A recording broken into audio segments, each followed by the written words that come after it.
Assalomu alaykum kanalimiz kuzatuvchilari. Bugun sizlarga Cobalt va Satra'dan hozir bir qator obzor etamiz. Bu Cobaltimiz 2021-yil bo'ladi. Holatlarga qarasangiz, holatlari ajoyib. 180 ming yurgan ekan probeklari. Mana mashinamizning sirtdan ko'rinishlari. Mashinamizning probeklarına kelsak, probeklari 180 ming yurgan. Salonlarni ko'rsatamiz. Mashinamiz ikkinchi pozitsiyada. Ko'rishingiz mumkin.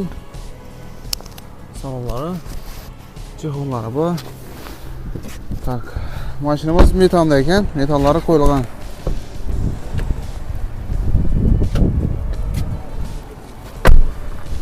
Mana mashinamiz orqadan ko'rinishlari. Bahasına kelsak, bahası 130 ming aytib turibdi. Albatta kelishiladi, aytilgan bahasi sotilmaydi. Balonlarni ko'rsatamiz, balonlari o'rtacha holatda 6 yilda yurgan ekan. Kim agar bo'lsa xohlasa, mashinamiz 50 kg mashina. Mana motorlari. Hali hech narsa kraska, praska hech narsasi yo'q deydi. Birinchi qo'l, birinchi ega shu. Hamma rodnoy ekan, tikkatgan kraskasi yo'q ekan. Egalarni tashab qo'yamiz. Kim agar bo'lsa xohlasa, mashinamiz 2021-yil 180 ming probel bo'lgan, metallari bor, remont bo'lmagan, icheri usta ko'rmagan. Baholarga kelsak, baholar 130 ming aytib turibdi. Albatta kelishadi. Kanalimizga uzoqlashmang, sizlar uchun xizmatdamiz.